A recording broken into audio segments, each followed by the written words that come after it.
Buenas tardes, queridos amigos. Boa tarde, queridos amigos. Bem-vindo ao Fundamento de Fé e Ciência.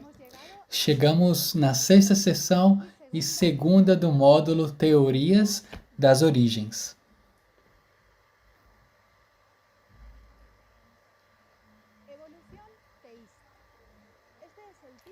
Evolução teísta. Esse é o título que eu coloquei esse tema quando eu preparei essa série de webinars, mas quando eu preparava, eu me dei conta de que teria sido melhor chamá-lo teorias intermediárias, porque a expressão evolução teísta tem vários significados, e alguns autores que vamos falar hoje se poderiam ofender se a gente colocasse eles sobre esse título. Assim que, para não ofender a ninguém, eu vou começar explicando as diferentes classificações da teoria das origens. A continuação, vou me centrar nas teorias intermediárias e vou explicar por que coloquei baixo do título global Evolução Teísta. Depois de revisar alguns dos problemas, tanto teológicos como científicos, que apresentam essas posições intermediárias. No debate sobre origens, com frequência a gente tende a simplificar e considerar somente duas opções: evolução ou criação. Normalmente, a palavra evolução se refere à teoria de formação de novas espécies e tipo de organismos a partir de um ancestro comum, de um antecedente comum, como a gente falou semana passada. Porém, nesse contexto em que a gente está hoje, ele tem um significado mais amplo, que inclui a origem de todo o processo de origem natural sem nenhum propósito. Assim que essa opção incluiria a formação do universo por meio do Big Bang e a origem da vida a partir da matéria inerte, o que se conhece como abiogênese. Mesmo que possam ter matizes, por criação se entende a interpretação literal dos primeiros capítulos da Bíblia, a teoria de que Deus criou os céus e a terra, o universo e a vida na terra, e que fez, tal como se relata no relato, ao largo de 6 dias, mais um dia de descanso, nos quais ele foi criando separadamente os distintos elementos, incluindo as criações separadas para as plantas, para os distintos tipos de animais e o ser humano. A primeira posição se associa a uma filosofia ateia ou agnóstica, e a segunda com a criação a uma crença religiosa, digamos conservadora. De todas as formas, essas não são as únicas possibilidades. Existe uma opção intermediária óbvia, que normalmente se conhece como evolução teísta, que propõe, falando de maneira geral, que Deus utilizou a evolução para criar. Mas, como eu já os adianto, essa posição intermediária não é uma posição única. Na realidade, se trata de uma graduação de diferentes ideias que vão desde algo muito próximo à evolução até algo muito próximo da criação. Não existe uma classificação em consenso sobre as diferentes teorias intermediárias e nem uma definição clara do conceito de evolução teísta. A maior parte da informação que eu vou compartilhar hoje com vocês sobre esse tema procede desses dois livros: Mapping the Origins of Debate, de Gerald Hall, e Theistic Evolution, um livro multiautor, editado por defensores do desenho inteligente, como Stephen Meyer e Anne Gauger. O livro de Hall é um livro curto, fácil de ler e contém um resumo de todas as diferentes teorias das origens e que faz um esforço importante para apresentá-las de forma mais objetiva possível. O autor analisa como se interpreta a evidência científica desde cada uma das teorias e explica as debilidades e forças de cada uma delas. Mesmo que seja totalmente objetivo, é impossível. E existem parágrafos onde a gente pode ter uma ideia da posição preferida do autor. Eu creio que é um bom livro, para a gente ter uma ideia geral desse panorama atual e é muito pertinente para o tema de hoje. Gerald Hall classifica as teorias atuais em 6 categorias: evolução naturalista, evolução não teleológica, evolução planificada, evolução dirigida, criacionismo de terra velha e criacionismo de terra jovem. As categorias 1 e 6, os extremos, seriam as tradicionais, evolução e criação. E o resto seriam as teorias intermediárias, das que a gente já falou e que inclui dentro do marco de evolução teísta. Porém, como eu dizia antes, existem pessoas que existem algumas categorias como a 4 e 5 e que não se consideram evolucionistas teístas. Vamos ver cada uma dessas categorias com um pouco mais de detalhe. Como indica seu nome, a número 1 se corresponde com a evolução pura e dura, regida pelo naturalismo. Não se admite a possibilidade de intervenção sobrenatural. Por isso, a origem deve se explicar somente com processos naturais.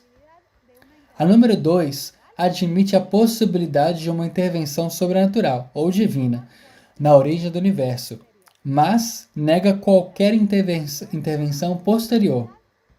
A ideia é que algum tipo de força ou divindade colocou para funcionar o processo, mas sem ter nenhum objetivo específico, e por isso se chama não teleológica, e sem participar posteriormente. Segundo essa teoria, a evolução que deu lugar ao nosso mundo e ao ser humano é só uma possibilidade entre muitas que existiam. Poderia ter sido gerado outro tipo de vida e hoje o planeta podia estar dominado por lagartos superinteligentes ou estar simplesmente povoado por bactérias.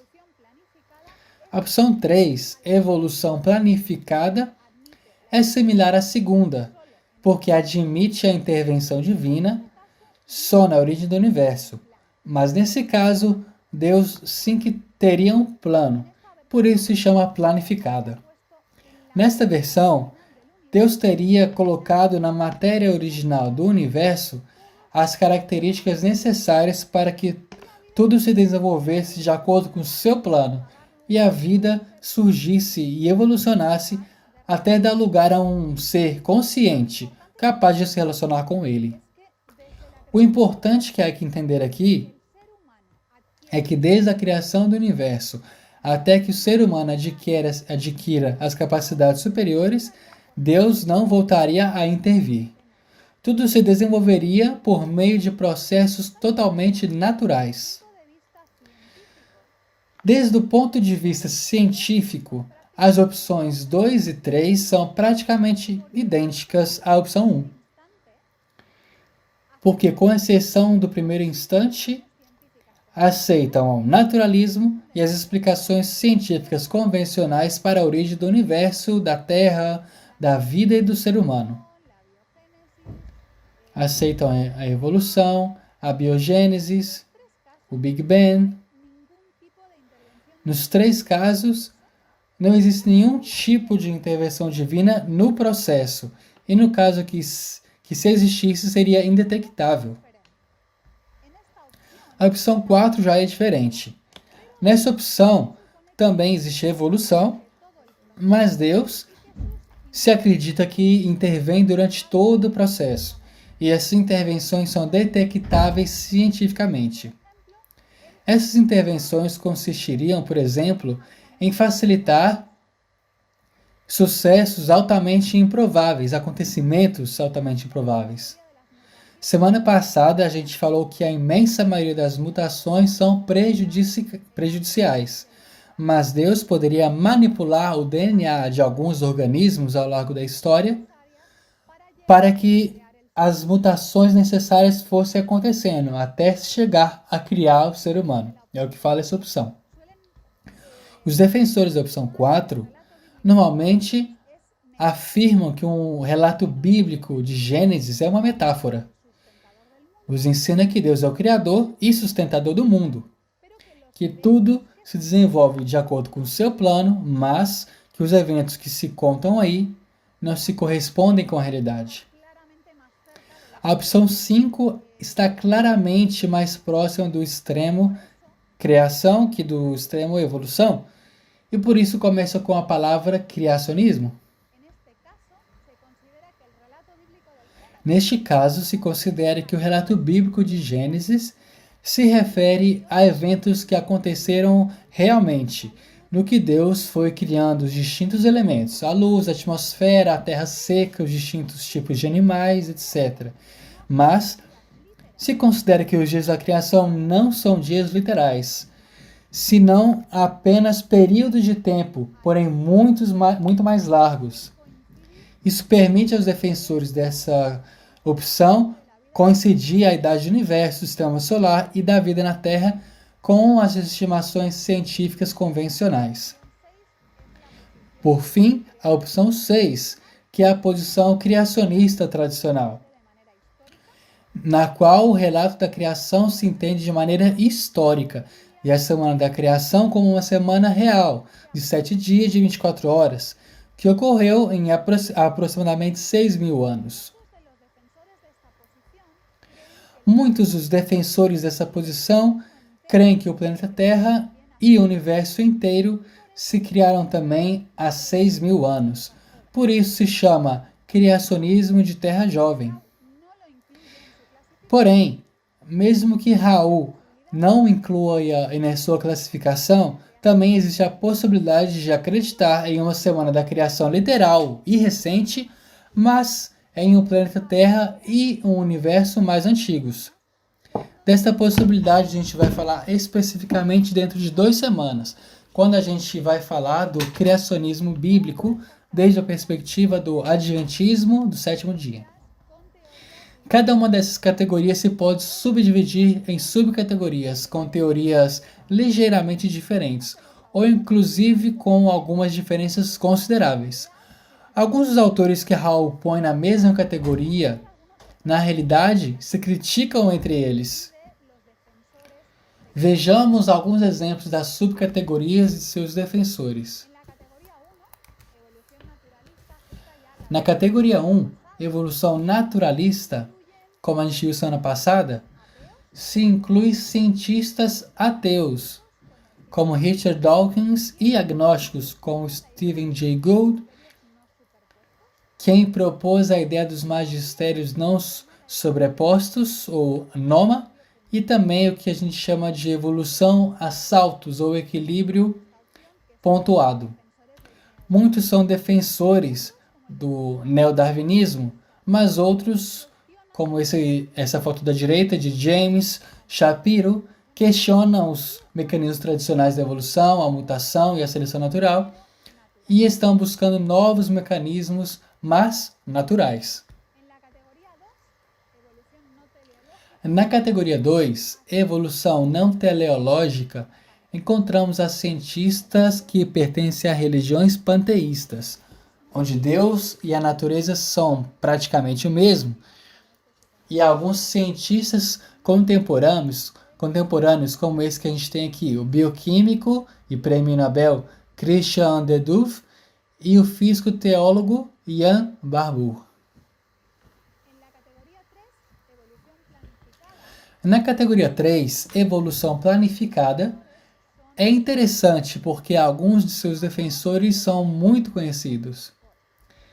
Falamos de 2 semanas de Francis Collins. Bem, Francis Collins e seus colegas da Fundação Biologos defendem essa teoria. De acordo com eles, Deus tem o poder de intervir na natureza, mas não teve que fazer isso. Por quê? Desde o princípio, ele dotou a matéria do universo com a capacidade de se desenvolver de acordo com o seu plano. E esse plano era tão perfeito que ele não teve que fazer nada mais.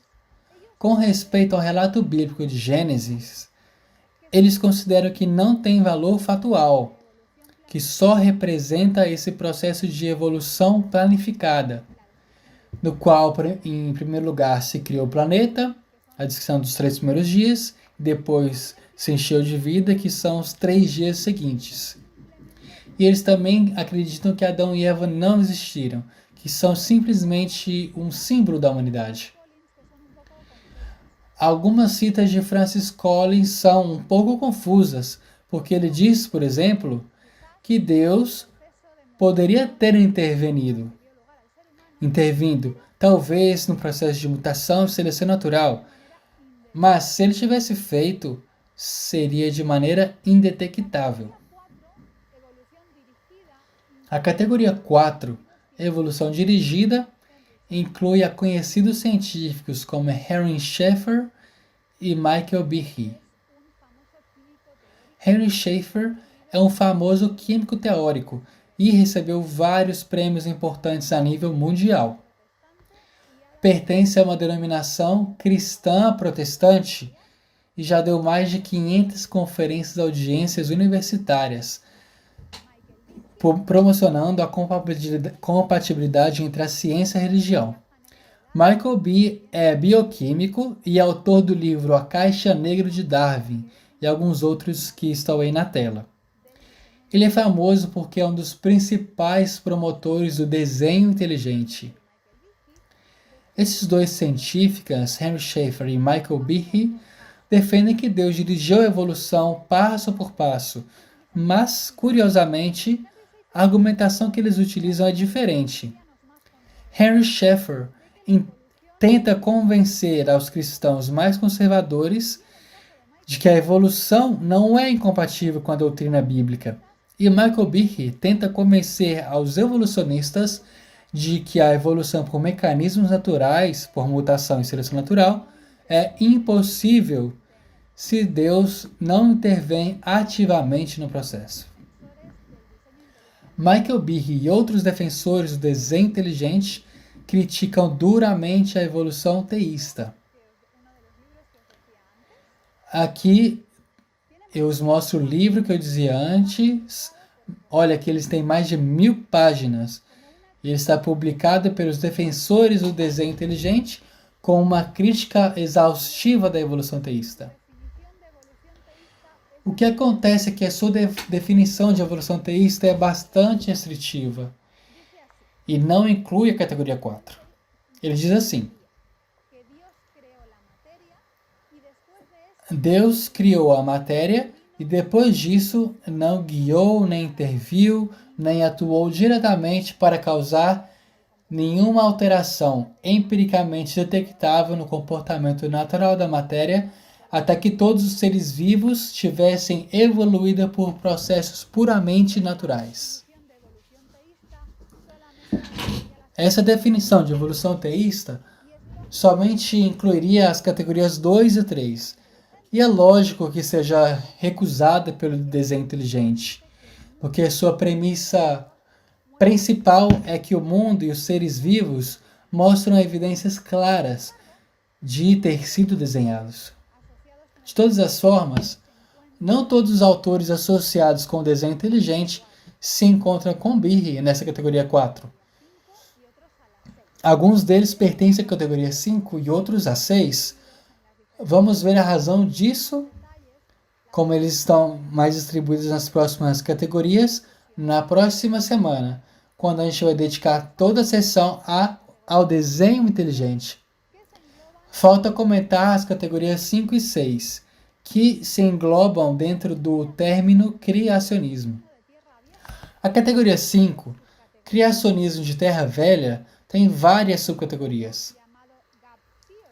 A gente tem um modelo chamado Gap Theory, que propõe que existiu uma primeira criação antiga, que foi corrompida por Satanás e acabou destruída, deixando a terra desordenada e vazia. E o relato de Gênesis descreveria uma segunda criação, e os fósseis seriam restos da primeira. De acordo com outro modelo, cada dia da criação seria como uma era geológica, que durou milhares ou milhões de anos.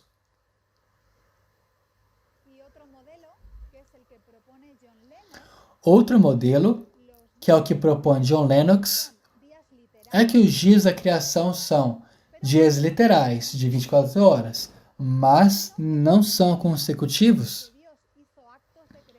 São dias que Deus fez atos de criação específicos, mas separados entre eles em tempos muito largos, em que Deus se limitou a manter o que já estava criado.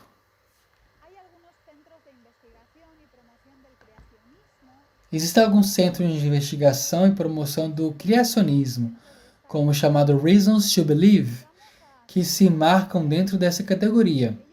E se a gente vai até a sua página da internet, eles afirmam que buscam a integração entre a fé e a ciência, e começam afirmando que a Bíblia, incluindo Gênesis de 1 ao 11, é a palavra de Deus e não contém erros. E de todas as formas, em continuação, eles afirmam que o relato da criação só apresenta uma cronologia básica, a ordem dos acontecimentos.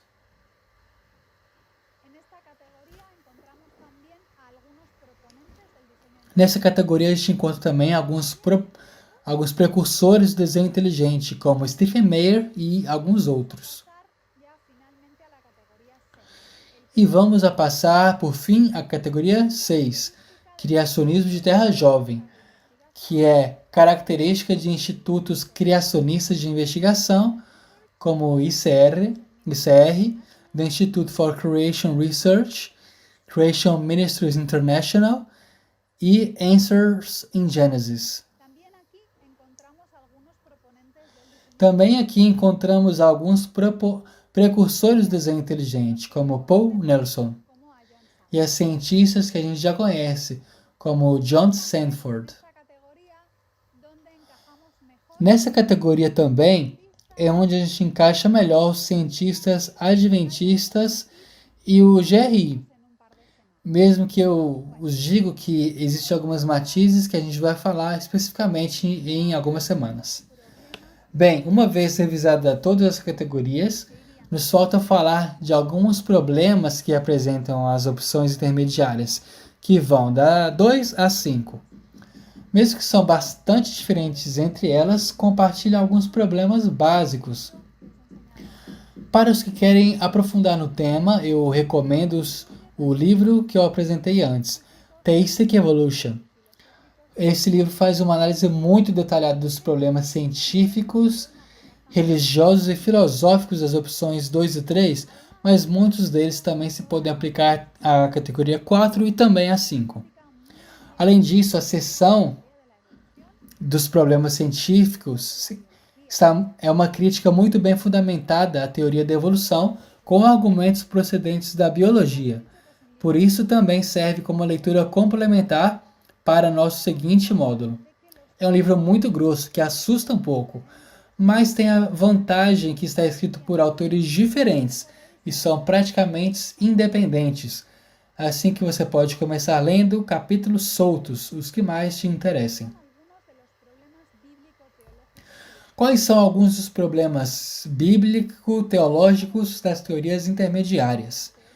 O primeiro é que todas as teorias intermediárias diminuem ou retiram a autoridade e credibilidade da Bíblia, porque assumem que os primeiros capítulos de Gênesis não contam o que aconteceu de verdade. A maioria dos especialistas no texto bíblico consideram que Gênesis, incluindo os primeiros capítulos, é uma narração histórica. De acordo com o texto bíblico, Adão e Eva são personagens históricos, unidos pelas genealogias a outros personagens históricos, como Abraão, Davi e mesmo Jesus. Em vários livros do Antigo Testamento e do Novo Testamento se menciona a criação e a historicidade de Adão e Eva. Por exemplo, Jesus, falando do matrimônio, diz aos líderes religiosos o seguinte: vocês não leram o que fez ao princípio, homem e mulher os fez, e por isso homem e mulher deixará mãe e pai e se vão unir, se tornando uma só carne? Com esta frase, Jesus afirma que a criação do ser humano aconteceu tal como relatado em Gênesis. Em 1 de Coríntios 15, Paulo constrói toda a sua argumentação sobre Jesus comparando ele com Adão, demonstrando claramente que ele considera que Adão foi um personagem histórico, criado do pó da terra por Deus em forma perfeita, que posteriormente pecou, se afastou de Deus, e esse pecado se estendeu a toda a humanidade, porque Adão é o pai de toda a humanidade. De acordo com as teorias intermediárias, tudo isso não aconteceu. Como isso afeta o resto da argumentação? Como afeta a Jesus? Isso nos leva ao segundo grande problema. É que as teorias intermediárias contradizem muitas doutrinas cristãs fundamentais. O cristianismo está baseado na premissa de um Deus todo-poderoso, que cria o ser humano para se relacionar com ele, e que coloca no mundo perfeito, sem dor, sem sofrimento, sem morte. Quando o ser humano desobedece, o pecado atrapalha todo mundo, corrompe o mundo. Mas Deus coloca em funcionamento um plano para salvar e recuperar seus filhos, que terminará em uma terra renovada, onde não haverá pecado, nem sofrimento, nem morte. Mas, segundo as teorias intermediárias, nunca existiu no princípio esse mundo perfeito, sem sofrimento e morte. E mais, as categorias que afirmam que Deus utilizou a evolução para criar fazem a Deus diretamente responsável de todo o sofrimento causado pela seleção natural ao eliminar os organismos menos aptos. No caso da categoria 5, seus defensores afirmam que Deus criou o ser humano ao final de um largo período de tempo, e que o homem podia ter vivido para sempre se não tivesse pecado. Mas sim que aceita que o plano original de Deus incluía a morte de milhões de animais durante milhões de anos. Este problema é realmente grave, porque mesmo o conceito de pecado fica completamente sem sentido. Se Adão e Eva não existiram, se o ser humano procede por evolução dos animais e se sempre viveu num contexto de luta pela sobrevivência, então o que é o pecado? Algumas denominações religiosas acreditam que quando os primeiros hominídeos desenvolveram cérebro suficientemente complexo, Deus incluiu neles a alma. E a partir desse momento, eles foram moralmente responsáveis pelos seus atos. Mas, mesmo assim, não tem sentido, porque esses primeiros homo divinos, como eles chamam, nunca teriam conhecido a perfeição. O mundo à volta deles sempre esteve cheio de dor, de doenças e morte, como está hoje. Então, se o mundo nunca foi perfeito, se o pecado não entrou no mundo como nos conta a Bíblia, e se a morte não é consequência do pecado, nem é o último inimigo que tem que vencer, então o plano de salvação perde sentido. Para que necessitamos de um Salvador? Que a gente pode esperar na Terra Nova? Os animais aí vão morrer? A gente vai seguir evoluindo? Existe uma doutrina mais que é fundamental para os adventistas do sétimo dia, que se vê ameaçada por qualquer opção intermediária, que é o sábado. O sábado é a celebração da criação, de uma criação em 6 dias literais e consecutivos. Em Êxodo 20:11 e 31:17, Deus nos pede que guardemos o sábado, porque em 6 dias ele fez os céus e a terra. E não se trata só do sábado. Há alguns anos eu fiz essa pequena animação que eu vou compartilhar com vocês.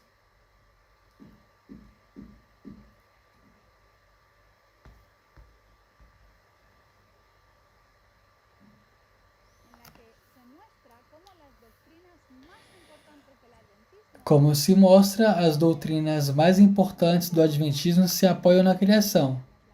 E o que acontece? O que acontece quando a gente elimina a base da criação? tudo se desmorona.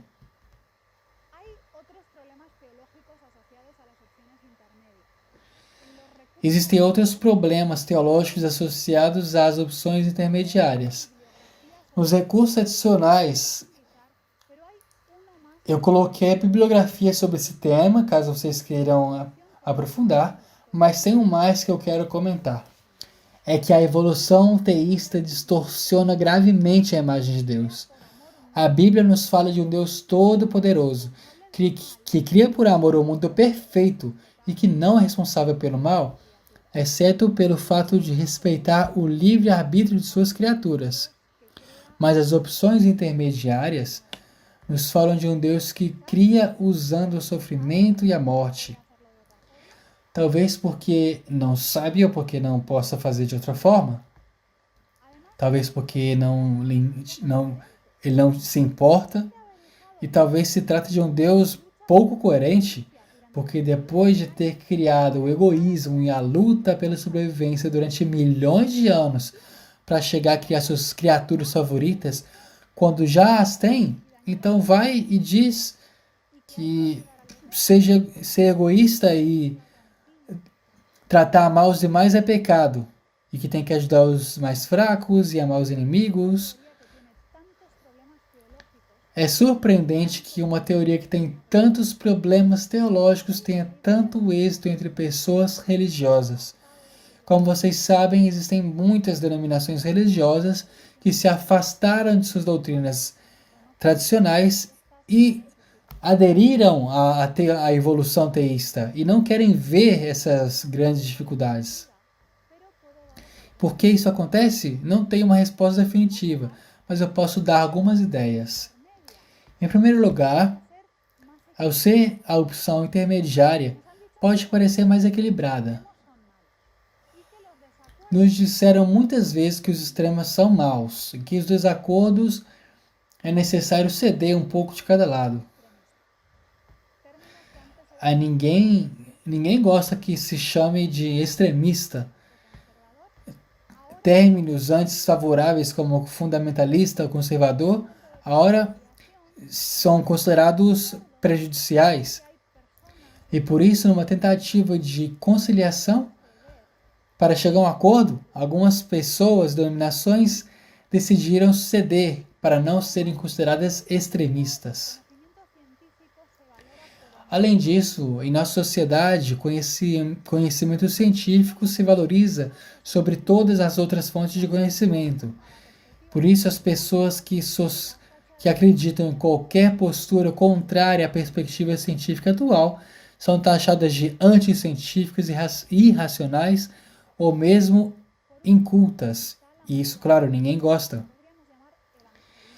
Por último, está a motivação que a gente costuma chamar de evangelista. Já escutei diversos pastores de diferentes denominações religiosas que decidiram que manter uma postura criacionista tradicional impede a igreja de chegar a pessoas educadas ou de alto nível intelectual.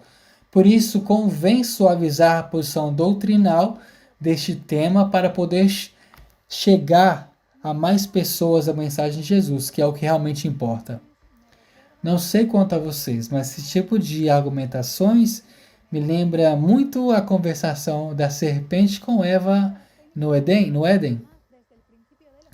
Uma das técnicas favoritas de Satanás desde o princípio dos tempos é misturar a verdade com a mentira e dizer que o fim justifica os meios. Por isso, esse é um tema que a mim me preocupa especialmente. Mesmo que pode passar, é difícil que um jovem que foi criado na igreja, que conheceu Jesus desde pequeno, que lê a Bíblia, que ora, decida de repente deixar de crer em Deus completamente e se torne ateu ou evolucionista.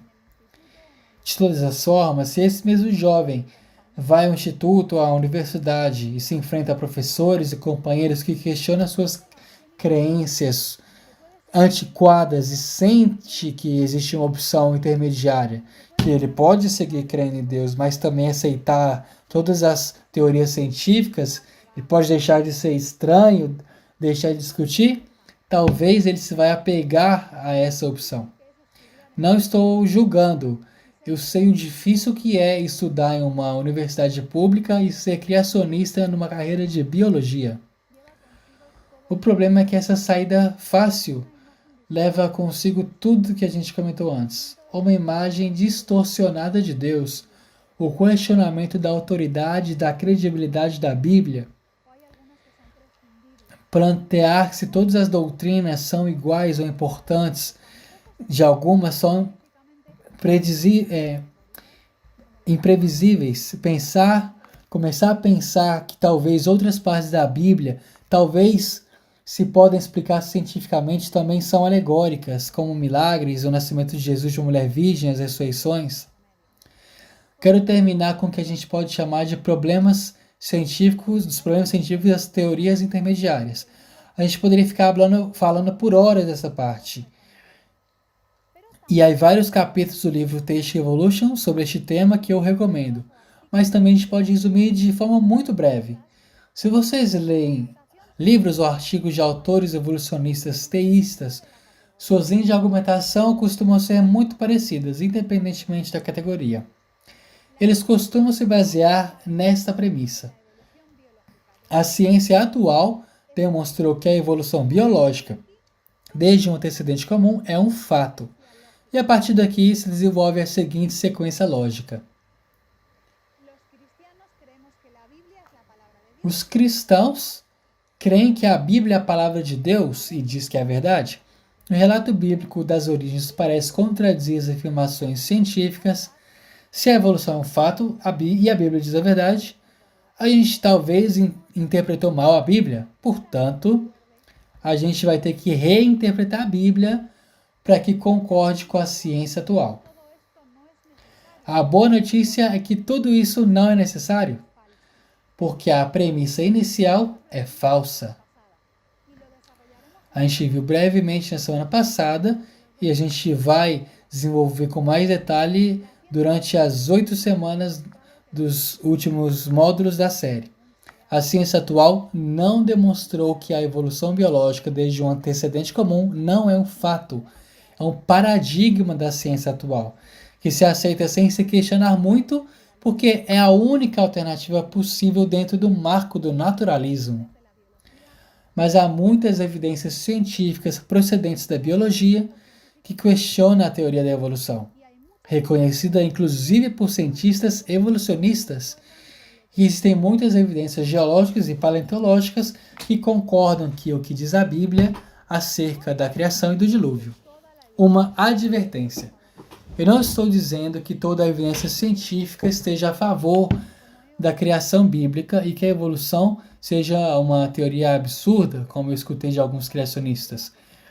A teoria da evolução é uma teoria científica desenvolvida por pessoas inteligentes que se apoiam em uma grande quantidade de dados, mas que atualmente se enfrenta também com muitos outros dados que não encaixam.